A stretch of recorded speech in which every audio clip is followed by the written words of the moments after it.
En una era de caos, cuando el Imperio Romano se desmoronaba bajo el peso de la invasión, la guerra civil y la plaga, un hombre se alzó desde la oscuridad para desafiar al destino. Su nombre resonaría a través de los siglos como el salvador de un mundo al borde del colapso, Aureliano, el restaurador del mundo. Esta es la historia de cómo un soldado de origen humilde reunificó un imperio fracturado en menos de 5 años, una hazaña que parecía imposible. Desde las llanuras heladas del Danubio hasta los desiertos ardientes de Palmira, su leyenda se forjó con acero y una voluntad inquebrantable. Prepárense para conocer al emperador que se negó a dejar morir a Roma. A mediados del siglo III, el Imperio Romano estaba en caída libre. Conocida como la crisis del siglo III, esta época fue una tormenta perfecta de desastres. Emperadores ascendían y caían como hojas en otoño.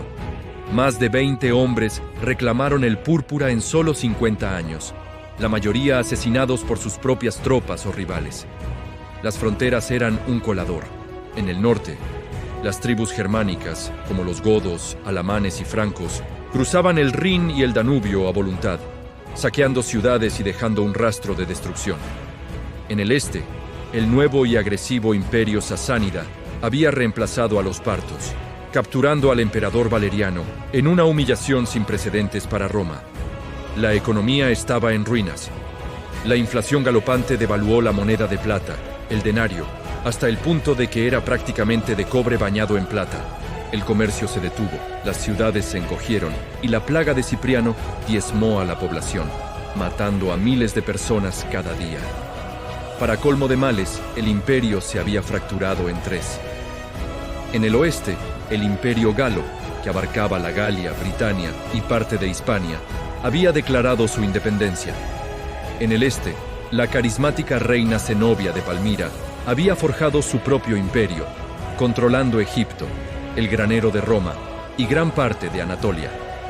El gobierno central en Roma, debilitado y desesperado, apenas controlaba Italia y las provincias circundantes.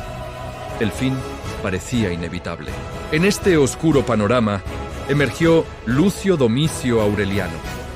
Nacido alrededor del año 214 en las provincias balcánicas, probablemente en Sirmio, era hijo de campesinos. Desde joven, su vida fue el ejército. Se alistó como un simple legionario y gracias a su imponente físico, su valentía excepcional y su genio táctico, ascendió rápidamente por el escalafón militar. Sirvió bajo varios emperadores, ganándose una reputación temible en el campo de batalla. Era un comandante de caballería de élite, el núcleo de la fuerza de choque móvil del ejército romano. Su disciplina era férrea, su justicia implacable. Se cuenta que ejecutaba a sus propios soldados por el más mínimo robo, infundiendo un respeto y un temor que unificaban a las legiones bajo su mando. Para el año 270, Aureliano era el general más competente y respetado del imperio. Cuando el emperador Claudio II el Gótico murió de la plaga, las legiones del Danubio, que conocían de primera mano la habilidad de Aureliano, no dudaron. Lo aclamaron emperador. El Senado en Roma, aunque inicialmente favorecía al hermano de Claudio, Quintilo, no tuvo más remedio que aceptar al hombre que controlaba el ejército más poderoso. Aureliano marchó sobre Roma, no como un tirano, sino como la última esperanza. Su misión era clara, aunque hercúlea: estabilizar las fronteras, aplastar a los usurpadores y restaurar la unidad y la gloria de Roma. Lo primero era lo primero: defender el corazón del imperio. Inmediatamente después de tomar el poder, Aureliano se enfrentó a una invasión masiva de jutungos y vándalos que habían cruzado los Alpes y amenazaban el norte de Italia. En una serie de batallas feroces, demostró su genio estratégico, aniquilando a los invasores y asegurando la península. Pero la amenaza constante lo llevó a tomar una decisión monumental. Ordenó la construcción de las murallas aurelianas alrededor de Roma. Era un símbolo impactante. Por primera vez en siglos, la capital del mundo necesitaba muros para protegerse. Un recordatorio tangible de la fragilidad del imperio.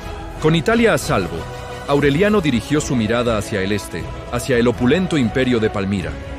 La reina Zenobia, una mujer de increíble inteligencia y ambición, gobernaba en nombre de su hijo Babalato, pero en la práctica era la dueña absoluta de Oriente.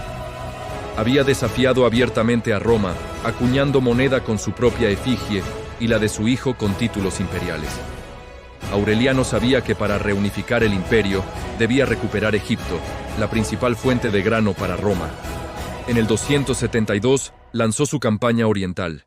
Fue una marcha relámpago. Cruzó los Balcanes y Anatolia, y en la batalla de Imae, cerca de Antioquía, su caballería superior flanqueó y destrozó al ejército palmireno, que confiaba en su caballería pesada.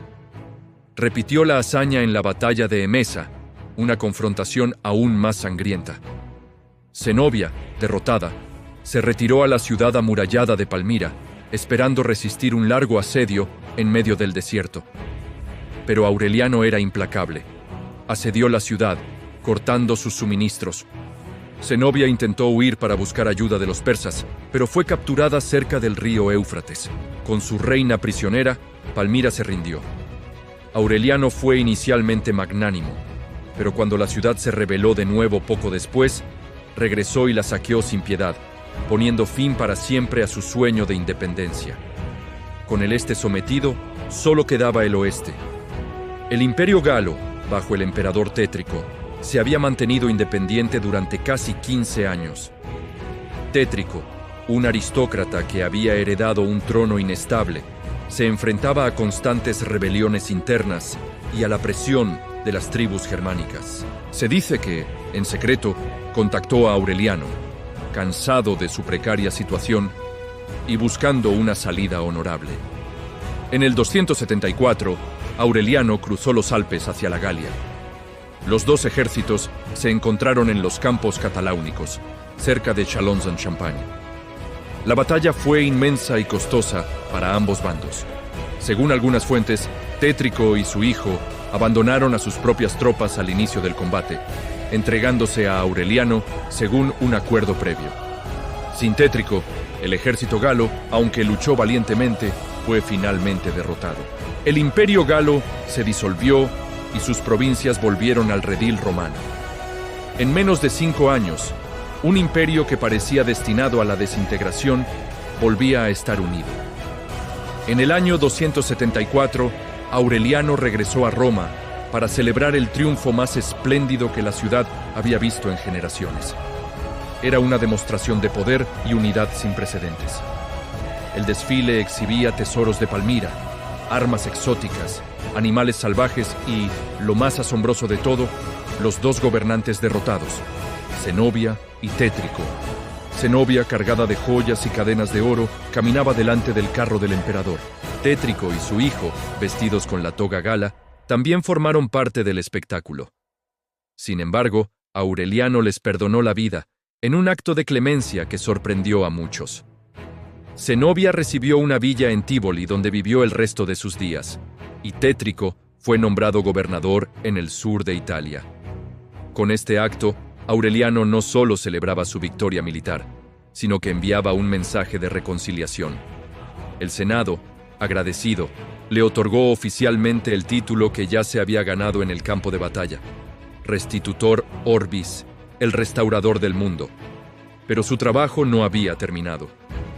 Para asegurar una paz duradera, Aureliano emprendió una serie de reformas cruciales. Reformó la moneda, introduciendo una nueva pieza de plata, el aureliano, para combatir la inflación. Reorganizó el suministro de alimentos de Roma y estableció precios fijos para bienes esenciales. También impulsó una reforma religiosa, promoviendo el culto al Sol Invicto, el Sol Inconquistable, como la deidad principal del imperio, en un intento de crear una unidad religiosa que trascendiera los cultos locales. Pero la misma disciplina férrea que le trajo la victoria también selló su destino.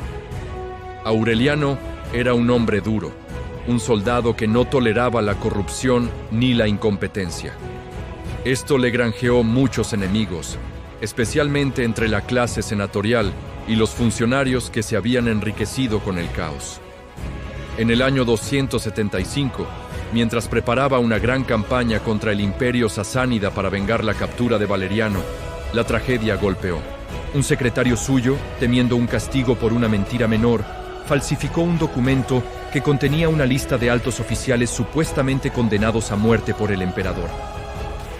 Presos del pánico, estos oficiales conspiraron y tendieron una emboscada a Aureliano cerca de Bizancio, asesinándolo. El hombre que salvó a Roma fue derribado no por un ejército enemigo, sino por el engaño y el miedo de sus propios hombres. Aunque su reinado duró apenas 5 años, el legado de Aureliano es inmenso. Detuvo la hemorragia de un imperio moribundo. Sus victorias militares reunificaron un territorio fracturado.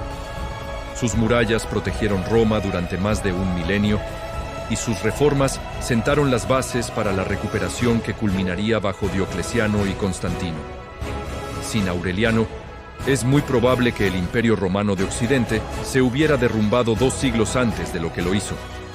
Fue un cometa brillante en la noche más oscura de Roma, un emperador soldado, un reformador implacable y, sobre todo, el restaurador del mundo.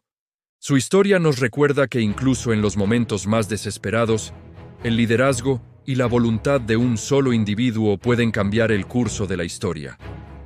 Gracias por acompañarnos en este viaje al corazón de la antigua Roma. Si te ha gustado este documental, no olvides darle a me gusta, suscribirte a nuestro canal y activar la campanita para no perderte nuestras próximas historias. Hasta la próxima.